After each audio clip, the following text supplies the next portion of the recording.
Yeah, for sure. So thank you everyone for joining us today.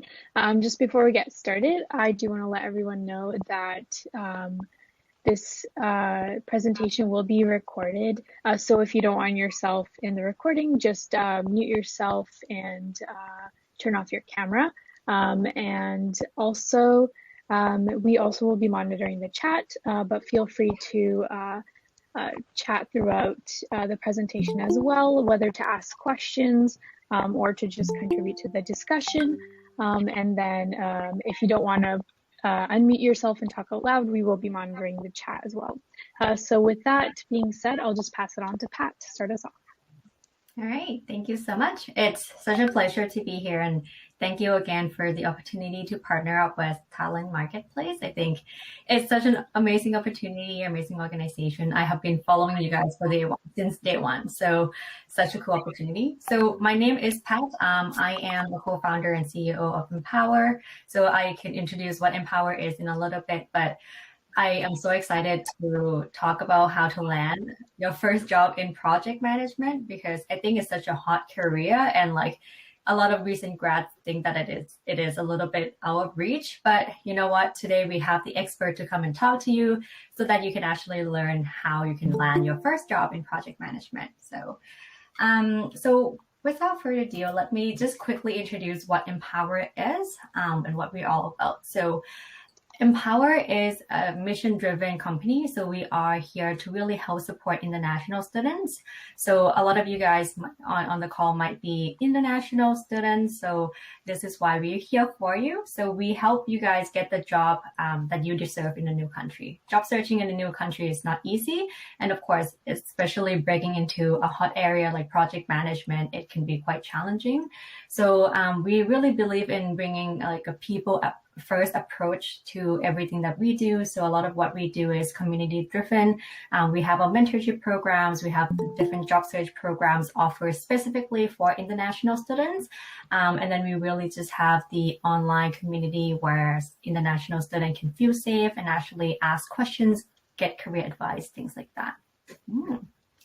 So that's who we are, and I'm so excited to have Kayit today, who is the CEO and co-founder of Talent Marketplace, who will be driving you through this presentation. So without me giving that all goodness away, I'll actually pass on the floor to you. Awesome, thanks so much. And I'm just gonna present. And just give me a sec. There we go. So thanks a ton, guys. Can you all see my screen there? I see nodding. Oh, no, I see some shakes. I see Steve nodding furiously, so I'll go with that. And we'll hear the dings every now and then for a little bit longer, I'm sure. So this is all about how to find your first job in project management. And I think one of the important things is I'll also explain how absolutely not to find your first job in project management.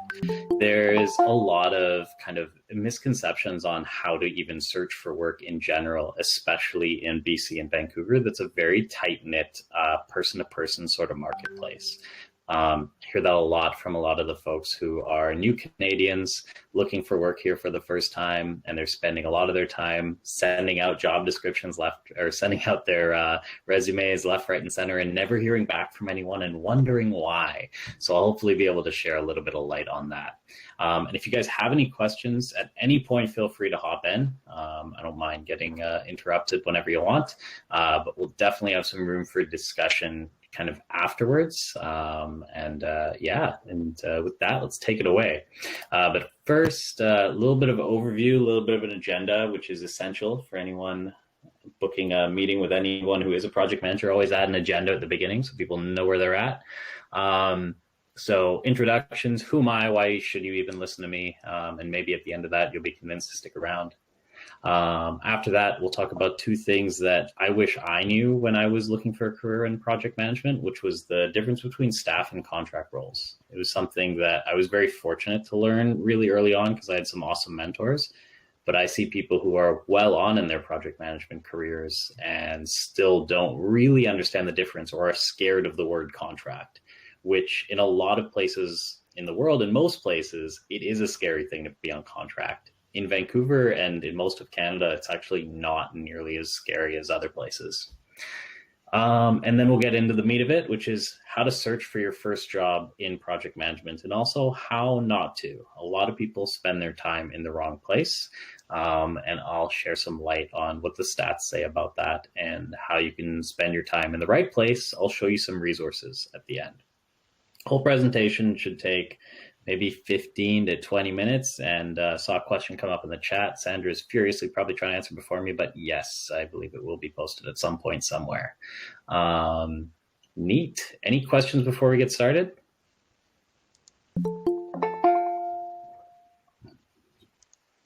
Okay, cool. Let's get started. So who am I? I'm the co-founder and CEO at talentmarketplace.ca. What kind of brought the concept along is I'm actually a lot more than that. So I started my career in project management. So I was sitting on the board of directors for the Project Management Institute, and I worked on some pretty major IT healthcare programs, ranging from $500 million to $1 billion in capital spend. These were monster projects. Like, we're talking 300-person teams, and everything was a disaster. Nothing worked properly. And it was a really cool experience. I decided it probably wasn't what I wanted to do. And one of the challenges we always had was around recruiting. So I pitched a concept to my boss of a digital bench, which you can see on the right-hand side. And for the last 4 or 5 years, that's all we've been doing. We've got over 6,000 resources on the platform. Hundreds of employers use it to staff up their IT teams quicker. And it is an alternative to traditional recruitment agencies, in-house recruitment teams, and just recruitment software just in general. And all homegrown here in Vancouver. So it's pretty sweet. I also sat on the board of directors for the Project Management Institute. So that is a group, if you don't already know them, you should definitely get involved with them. They are a very tight-knit community of project management professionals, business analysts, etc. And there's a group like them pretty much everywhere in the world. So it's a great place to network and meet people. So I sat on the board of directors for that, and then I was doing this, and then I started Talent Marketplace. And on the side, an avid music festival camp captain. That's a lot of my project management skills went to work there. This is our camp. Randomly, I'll help people turn their Bitcoin and Ether into good, cold, hard cash, which is a really hilarious and fun part-time experience. So that's me. So I have a heap of experience in the project management space, lots of experience in the recruiting space. And that's why I think maybe he should stick around for the rest of this presentation. And in general, I just like helping people figure out what they want to do in life and making sure they're living their best lives. And in the talent marketplace space, when I'm in that mindset, that's what I'm doing. I'm helping connect people who are looking for people and just want to focus on doing their damn projects with a great team. I help them find that great team. And for the people who are looking for work, I help connect them to that team a lot quicker. So what does that best life look for you? So for some people, for some of the project managers I know, it means they work for 6 months and then they disappear and go on bike trips all across Europe. And then they come back for a few months and they work for 6 months. For other project managers I know, it's more of a stable gig. You know, they got the house, they got the white picket fence, which I guess they're building in this part of this presentation. And they're just looking for stability and looking to work on cool things internally within an organization while they do it, you know, leveraging their natural kind of broad skill set, if you will. That's one of the reasons I like project management, because it is a broad skill set kind of thing. You can come from all different kinds of backgrounds. You just got to know how to put the pieces together. And that for me was really exciting because in business school, I was equally bad at everything. So this was a great career path for me.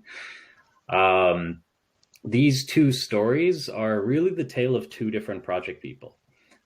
You got your staff roles, which are, you know, traditional. You're in a position, you get another job, you get a raise, you get a promotion, and it's really stable. And traditionally, in most markets, in most project management markets, this is the ideal case. This is what you want, so you don't get fired at a moment's notice. The thing about Vancouver specifically that's interesting is because we have so many Crown Corps and federally funded or provincially funded agencies, contract work, which is, you get paid on an hourly basis. You're technically your own employee. So there's a whole bunch of setup, and I'm happy to go into that in Q&A if you're interested. Contract work here is almost just as stable as staff roles. So when I was back at the health authorities, the average length of stay for a contractor was approximately the same as an average length of stay for a staff hire. The biggest difference was the contractors get paid almost twice as much for taking that contract risk. But in reality, it's often not a risk, at least not in this market. You'll often also find that these contract positions are more readily available when you start speaking to recruiters and recruitment agencies. And for many people, they are a great way to break into the project management market at a much higher rung on the industry ladder, if you will, than you would if you were coming in as a staff employee.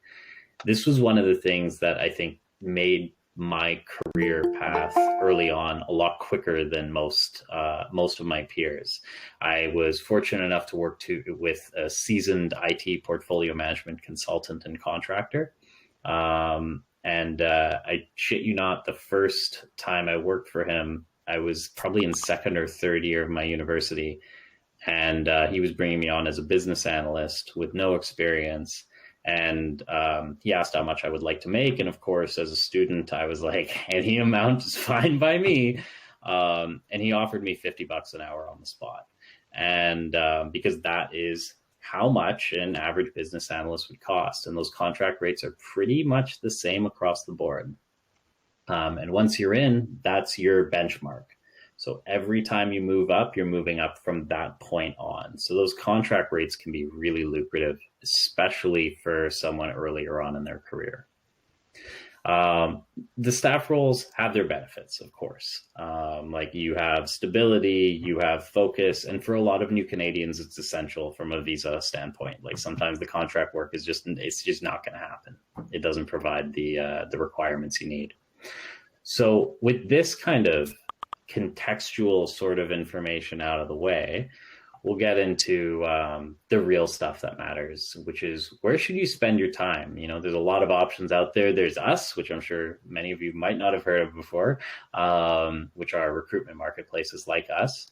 There's spending time on networking, spending time on recruitment agencies, and spending time finding jobs, researching those jobs, tailoring your resume, and sending it out to those job postings. So I know I've hinted at what the right answers and wrong answers are, but I'm really curious to hear from you guys just in the chat. I'll give it a minute or 30 seconds or so. But tell me where you're spending most of your time right now, if you are job hunting. If not, the last time you job hunted, where did you spend most of your time? And just blast it in the chat there. Do you want that in the chat, or do you want people speaking? Chat's better, because there'll be chaos otherwise.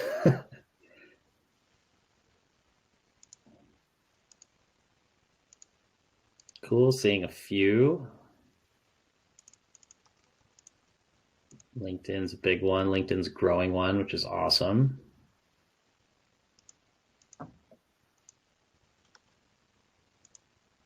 Cool. Want to get better at networking? That's awesome to hear. Slack groups, that's great. Networking, awesome. Sweet. Okay, that's pretty good. Great news. I know a lot of you are spending time on LinkedIn, which is fantastic. And doing that with like kind of a purpose and a process around it is also really important. Happy to speak to that in kind of the Q&A. Might be a good question, because that is something that I've seen done not so great in the world of networking, especially right now, without the actual ability to meet in a place. How you network digitally is such a unique kind of approach. And also seeing the traditional job boards and some of the realizations, Nathan, I see you there, just saying you want to get better at networking, tailoring your resumes, which is always good. But let's talk about that. So job boards. Did you know that only 2% of job board applicants make it to the interview room? A lot of people wonder why that is. This is why. These job board postings, they end up just being a deluge of resumes of various sorts. There's a whole bunch of reasons why this is the feeling for a lot of hiring decision makers right now. Much of that is because the way job boards have been created, they're meant to service both sides of the market. And they now have a whole bunch of auto apply features that enable people to simply just machine gun their resumes into the faces of unsuspecting victims like this woman here. And that's one of the main reasons why the other approaches seem to be better. There's a whole bunch of biases I could get into, but often when you are met with a pile of resumes that most of which aren't great, it makes some of the other ones look not even as good. And in so many cases, and a lot of people don't know this, in so many cases, I hear from hiring managers, or my old boss used to do this, where they'd run a posting and they would wait so long before reviewing it because it was such a huge pile of resumes. They would actually never review any of the resumes and restart from the beginning. It's so common to not actually get your resume in front of a hiring decision maker that's one of the reasons why you just never hear back. Worse still is the story of how there's a lot of companies out there that have standing job board postings, and I won't name any names, but there are many organizations that have a job board posting out for a specific role, and they have no intention of hiring for it, but they want to illustrate to the market that they're exciting and growing and they're looking for their next round of financing.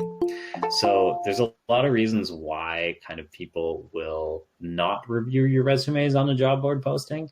It doesn't mean don't use them at all. It just means don't make that your number one focus. Recruitment agencies. This is a really, and just curious, like how many, is anyone, I'd love to see in the chat, like people who, if you have worked with a recruitment agency, just put anything in the chat, just say yes or no, or I'm curious to see how many people have actually engaged with a recruitment agency before.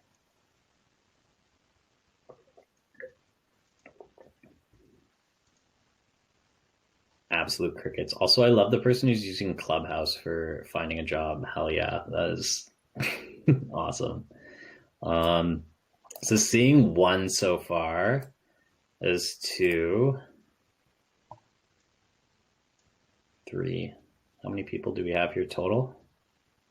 I can't see from my view. 35. Okay, so it looks like there's a few people. I'm seeing a lot of no's, so I'll assume it is in fact just a few people. It should be more. Honestly, when I first started, recruitment agencies kind of have a bad rap for a lot of reasons. One, they're basically all the same, so there's no real telling them apart, and they all say they offer something unique, but really it's the individual recruiter that's unique, because what they do is a very manual process. There's not a lot of consistency between, you know, how they operate as individuals. It's a heavily relationship-oriented game. When this guy from Annex quits Annex and goes to Randstad, he brings with him his whole book and all of his skills and all of his network. So it really doesn't matter which one you work with. And I would definitely make sure you're taking the time to find the right one for you. For some people, that might be an experienced recruiter with, 10, 20 years of experience.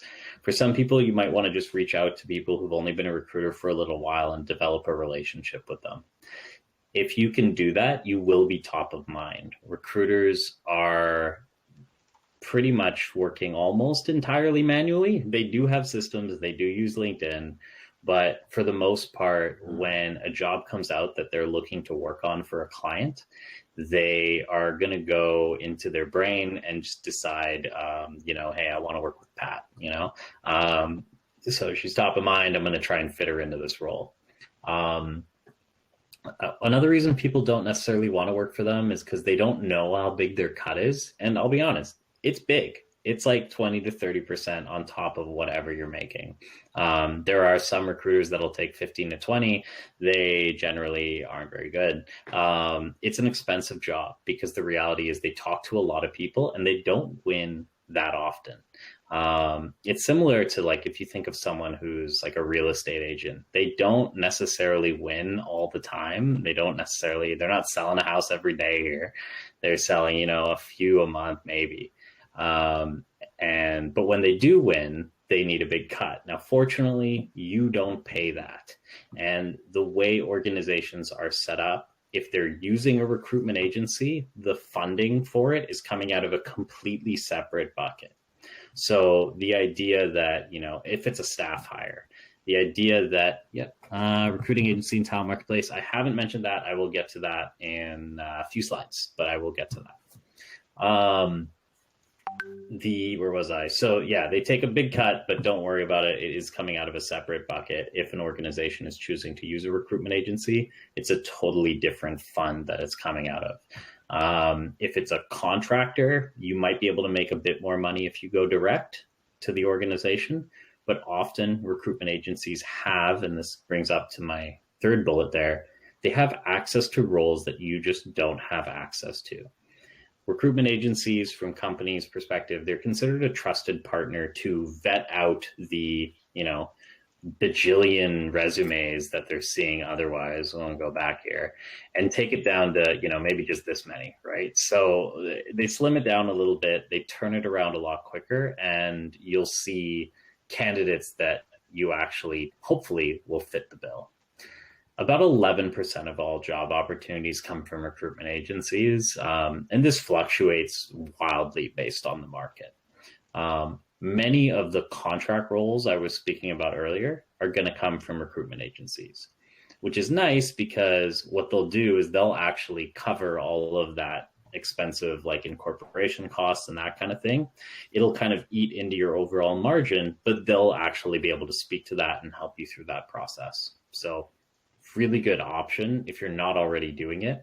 Also, don't be afraid to speak to multiple recruiters, just so long as if they're submitting you for an opportunity, you just stick with one. But I would actually highly recommend spending time talking to a lot of different recruiters. And if you need some tips there, just feel free to ask. Networking, most of the opportunities are going to come from here. It's something like 80% plus opportunities come from networking. I don't know if I have a fun slide for that. I don't. But there's, at the end, we've got kind of a whole bunch of different places you can look at. So if you're taking notes, a few of the best ones here in Vancouver, the number one for me would be the Project Management Institute, the Canadian West Coast chapter. I don't know how they're doing actually in COVID era. They're a bit of an older organization, so I think they've maybe struggled to get on the digital train a little bit. But and Bernardo, Annex used to be the one. We are also project management specialized. Most of them aren't hyper project management specialized, but I would say Annex and Talent Marketplace are the most PM specific that I'm aware of. That said, I know Randstad has a decent technology project management arm. Love-hate relationship with those guys. A lot of them are my friends. And Tundra Technical Solutions does good work as well. The rest are okay. They have problems. But those are the best ones I would talk about in this city. Hopefully that answers your question. No worries. Networking. So Project Management Institute, definitely number one. They used to have this thing called the monthly meetup, and that was, they might have changed it to quarterly or something. I don't know, but it was awesome. It's free. There was free food. And there was like 60 plus project managers all in a room. The most exciting part about that event for me, and that's how I found my first job, was I just went to all the events. I actually never applied for a job. And by going to those events, volunteering at those events, getting involved in the project management community, that's what got me like 3 or 4 different job offers really early on in my post-secondary career. And One of the major reasons, frankly, is because most of the people at those events are employed professionals who are later on in their career, which is really an ideal target market for people looking for work, are these senior project resources who have a ton of options available to them, are having to staff up major IT transformations or construction transformations or engineering transformation projects, and they don't want to review a million resumes. They just want to work with people that they like, and they'll work around that, and they'll work around you. But frankly, both of the jobs I got opportunities for, I just spoke to my old boss's boss, and we laughed about how underqualified I was for that job. But the funny thing is, that job got posted. So because they wanted to hire me, they posted the job. A whole bunch of people applied. They never looked at any of them. and that's how the job posting world works.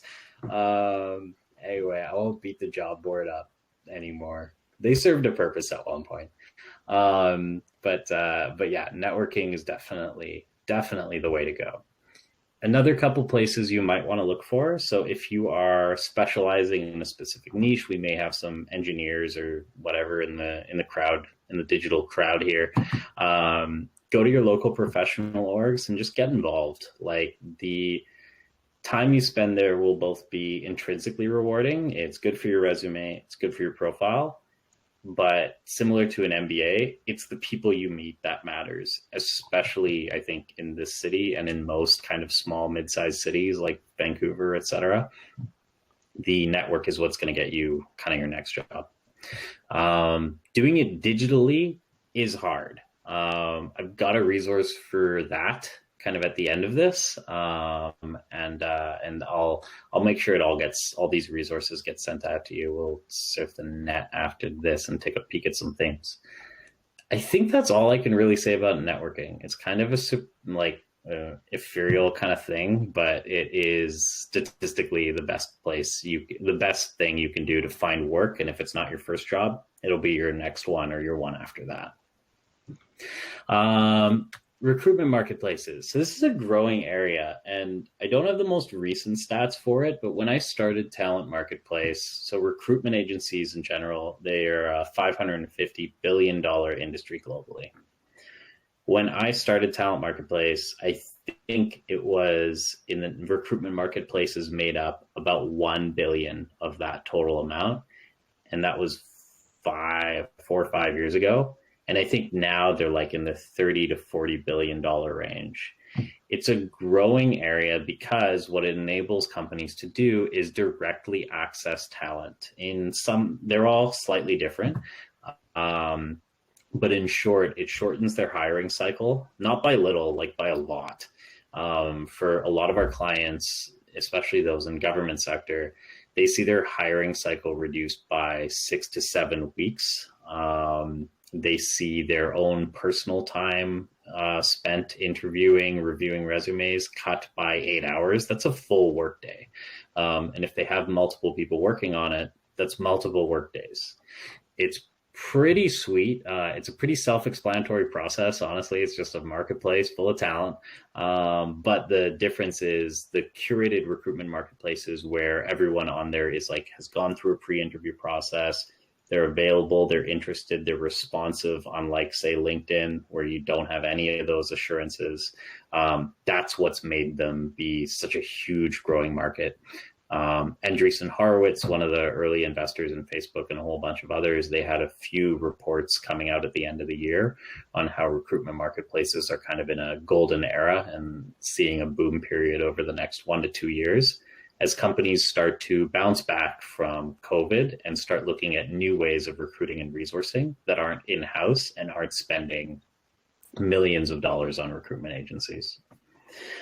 Boo, boo, boo. So I'm pretty much done here. So we talked about where you should spend your time. I've panicked for a second thinking this didn't add up to 100. Where you should spend your time. And honestly, I wouldn't spend more than 10% of your time on job boards. I came up with these numbers with a few of my recruiter friends. We kind of sat down because we were talking about how we explain where to spend your time on the job hunt on a regular basis to candidates.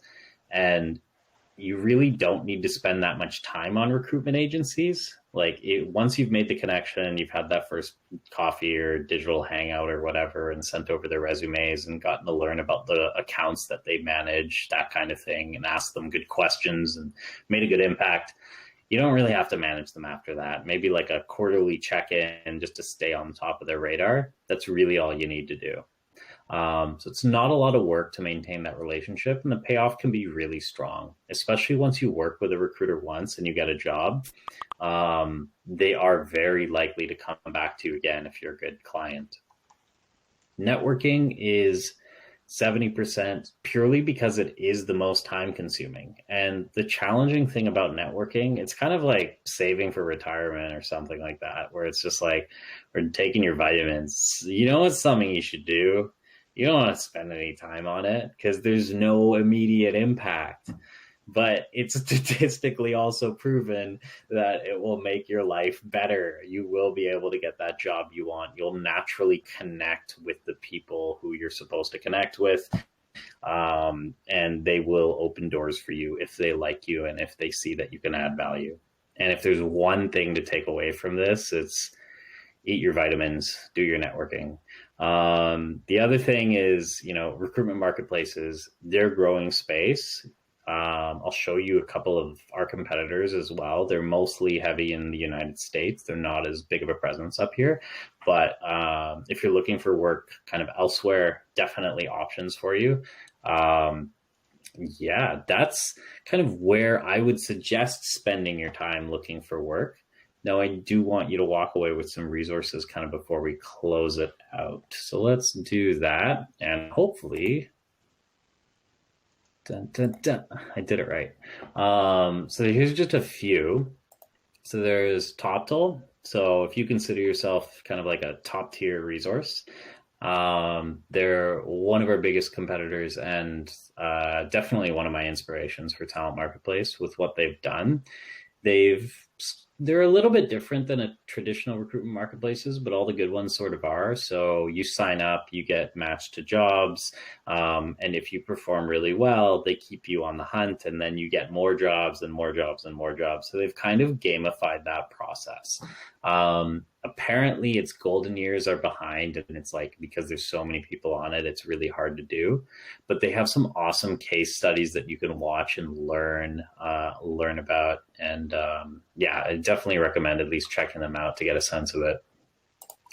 There's us. Like we said, we're heavily project management focused. We didn't really talk too much about the project management career path, so feel free to ask that question. But, likely you started out as a coordinator or analyst and you move into a PM kind of function.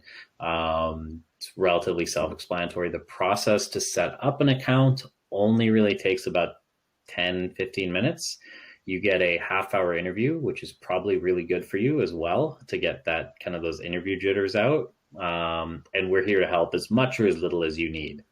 Now, once you're on the platform, don't expect jobs to just fly through. It's not like that. That's really not how it works. You're on the platform, you check in, we have monthly events and that kind of thing.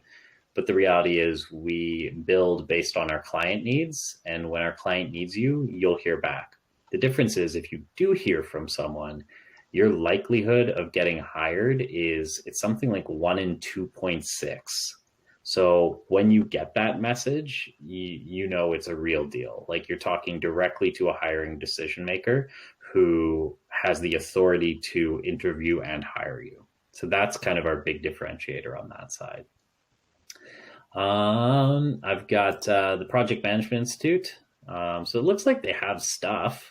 I don't know what's going on here. But yeah, they've got a new members orientation. Definitely check that out. I'm so glad they're still running that.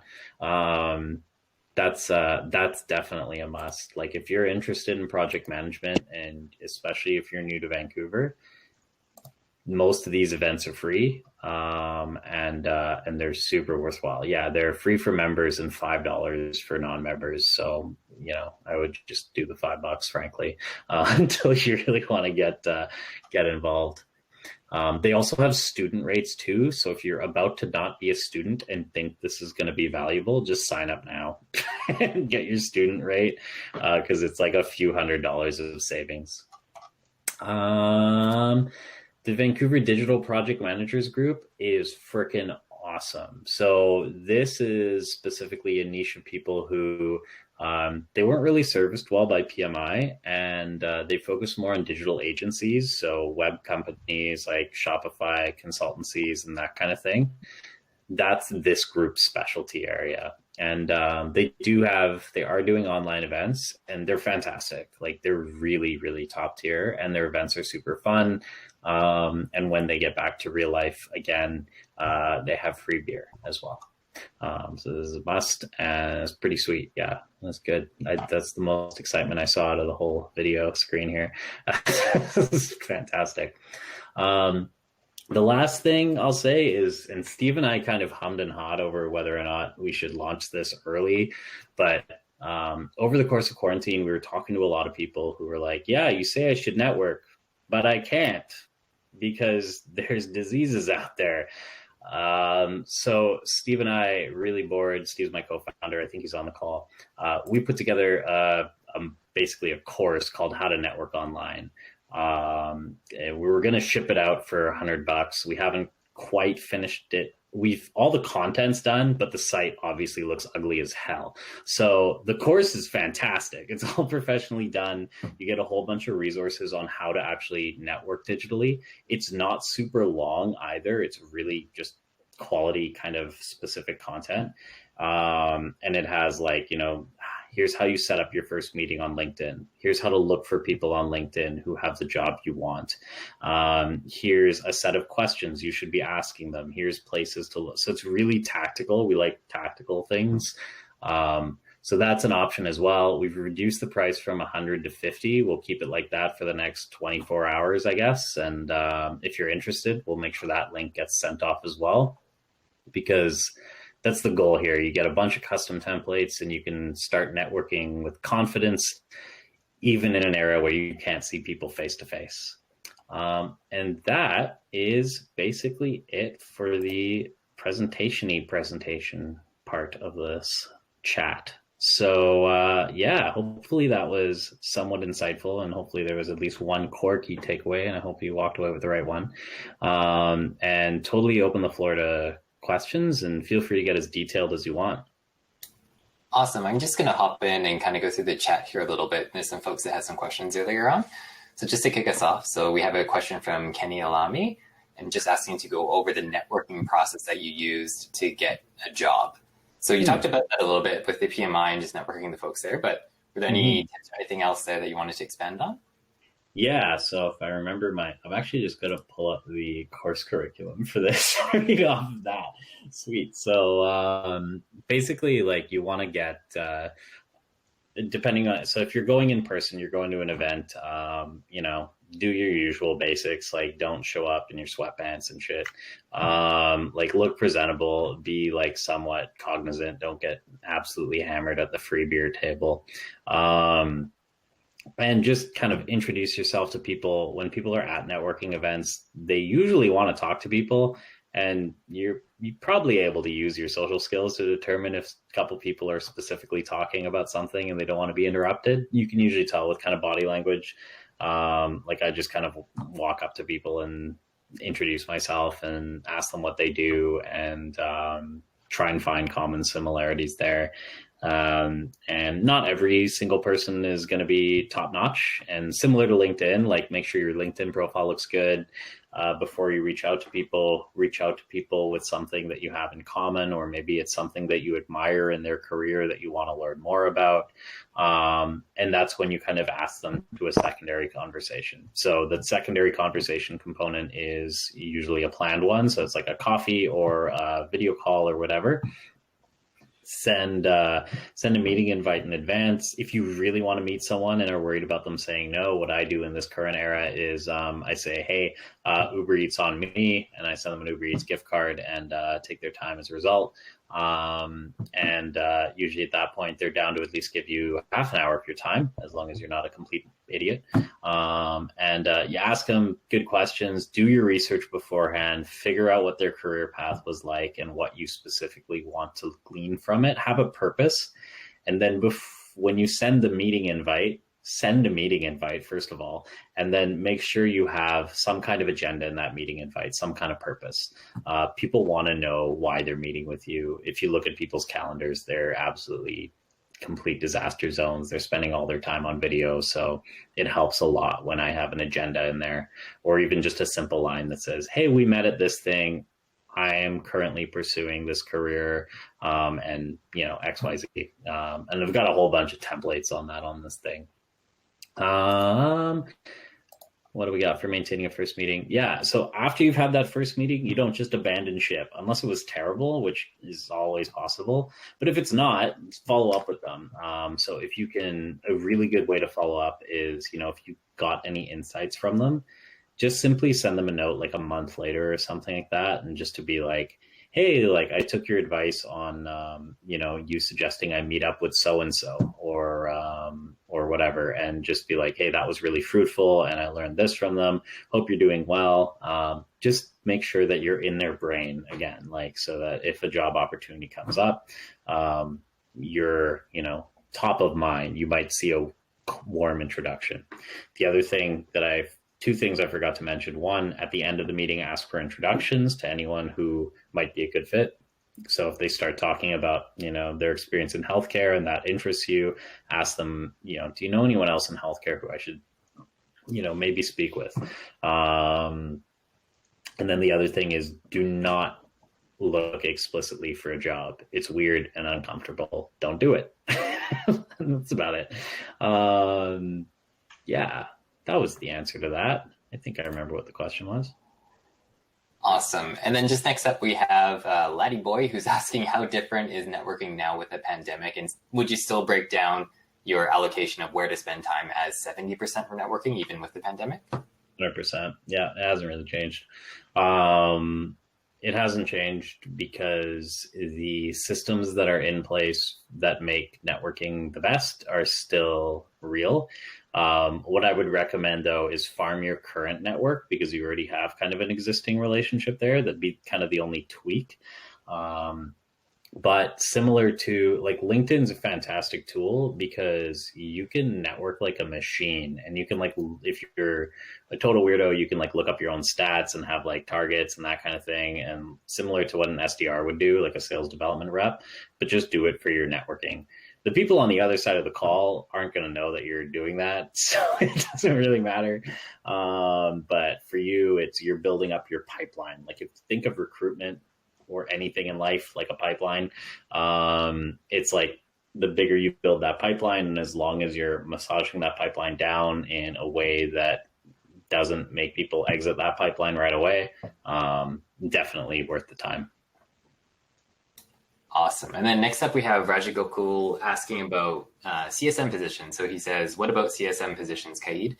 Yeah. Do you want to just talk to that, Kaid, or Rajagokul, do you want to expand on that question a little bit?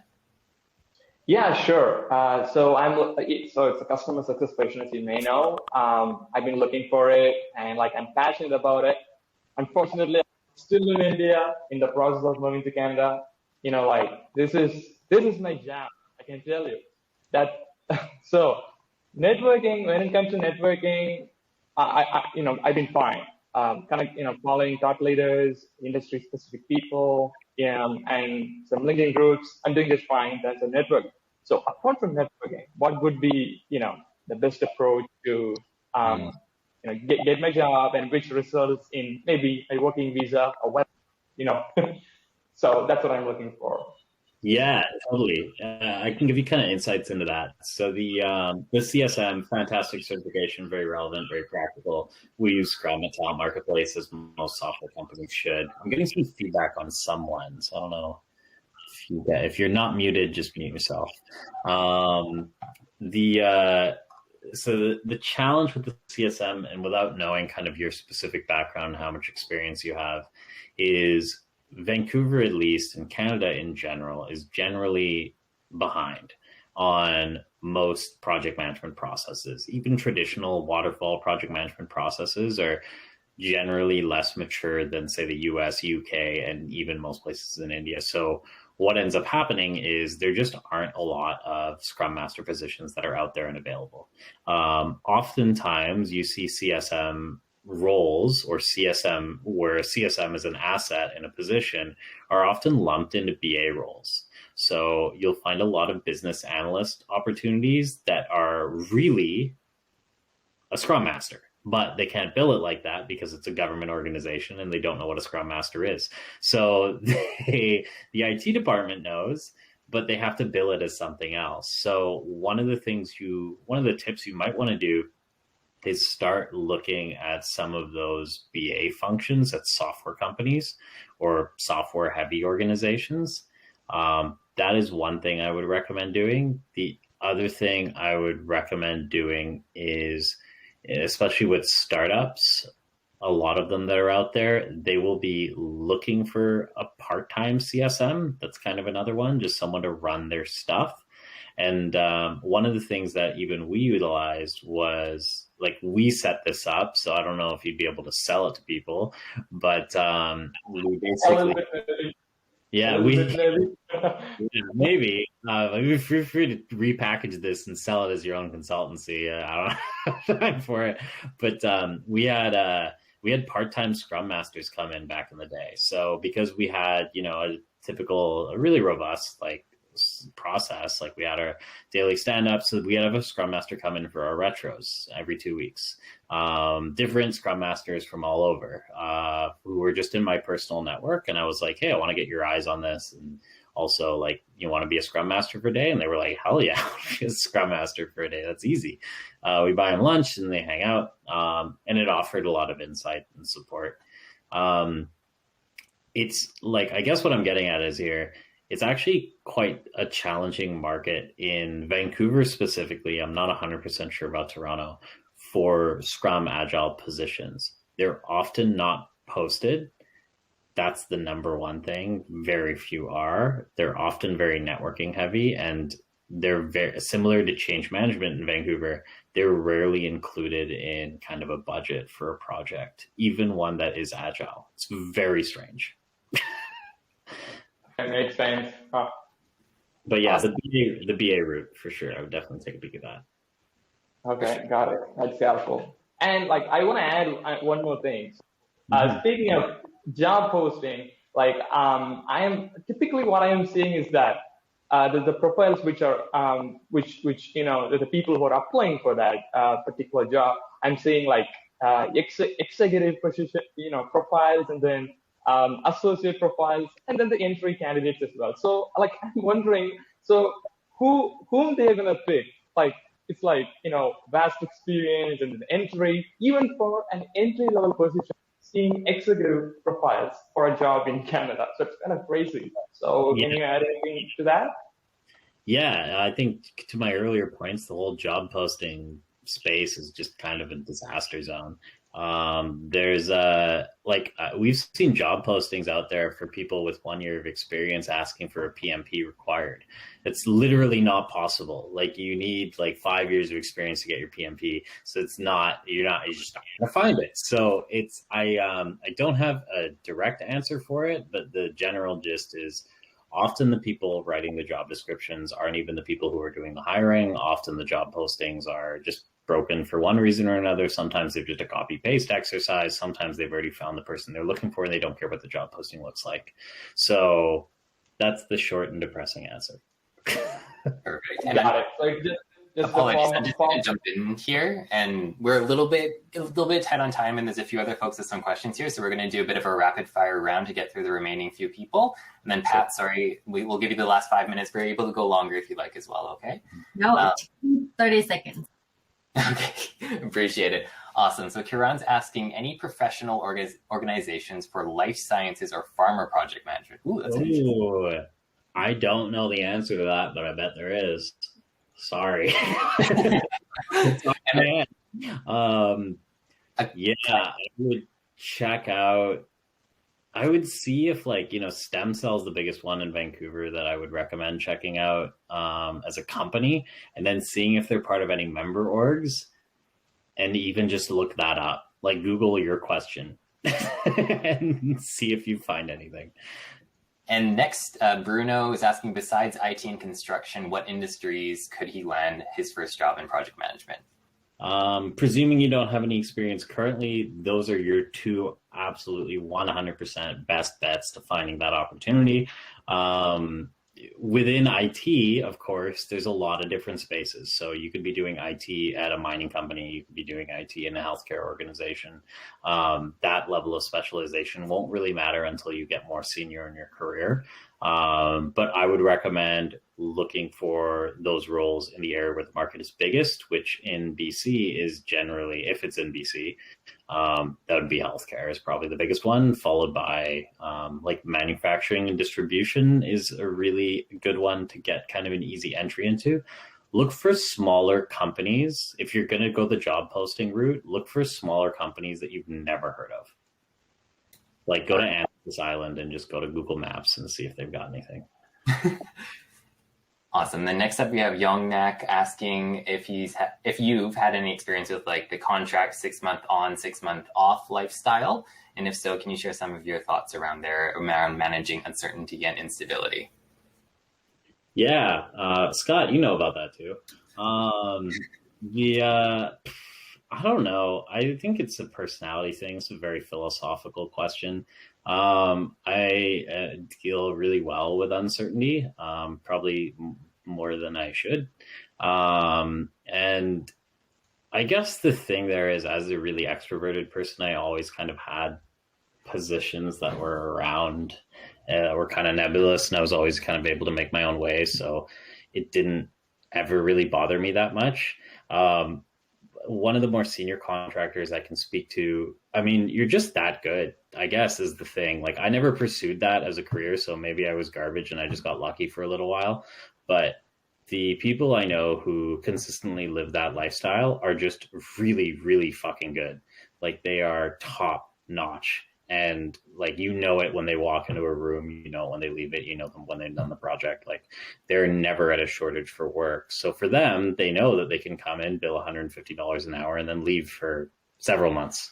And I think with the managing the uncertainty piece, it's like some of that is like somewhat privilege related. Like, as long as you've built up enough of a solid base or have a really good network because you grew up in Vancouver, like myself, that helps. Like, that is an advantage that you should be aware of. That like is just a thing that you're gonna get.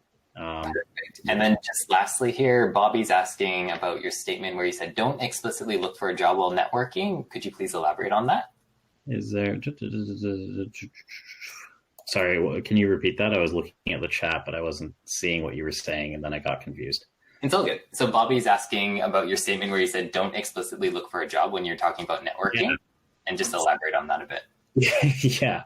So don't go into a networking session and be like, hi, I'm looking for a job, or like just like rapid fire hand out your business cards. Not a thing. It's weird. That's all I'll say about that. It makes people uncomfortable and they won't want to give you a job. Perfect. And we'll pause it there for now. Apologies, Nathan. I see you have a question there too. Actually, Nate, do you want to answer Nathan's question real quick? Is there a way to stand out at networking events? High number of job seekers to employers and never had success with them as a result. Yes, you're going to the Rob networking events. That's really all there is to it. If you're going to networking events that are student oriented, often is bad. Don't do them. There's too many students. It's chaos. Then go to professional organizations networking groups. So go look for example, PMI, or if you're, I don't know what kind of student you are, but let's say you're an engineering student or a comp sci student, go find that professional organization, go to their networking events, and just don't go to any of the student events. Thank you for blasting through this so quickly. And then Pat, it's over to you and all yours. Apologies for only leaving a couple minutes. No, not a problem. Like, we can go on this forever. This is all good conversations. I just want to wrap it up with a bit of a invite to our Slack group. So I know that some Slack groups were mentioned as part of a networking opportunities in Canada. So if you are not already a part of our Empower Slack group, and maybe actually for the Talent Marketplace team, if you actually want to join to meet other international students, that's completely free. So we provide career advice. We actually give the opportunity for you to randomly meet with other people. So we have a random coffee programs that we launch bi-weekly, and then we have different different channels, for different sets of advice and things like that. So I'm going to paste a link in here so you can have a quick look at it. So it's completely free to join again. No commitment, just have a look at it. Instruction is right there.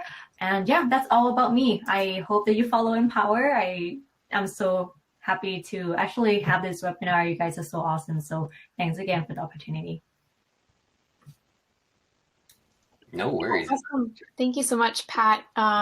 Again, thank you to Empower for joining us today.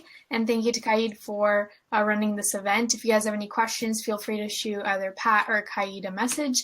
And then you'll be receiving emails on Talent Marketplace. Make sure to follow our social media to join our next month's event as well. Thank you so much, everyone. Have a good night. Thank you. Thank you, guys. Have a good one. Feel free to connect with me on LinkedIn. Goodbye.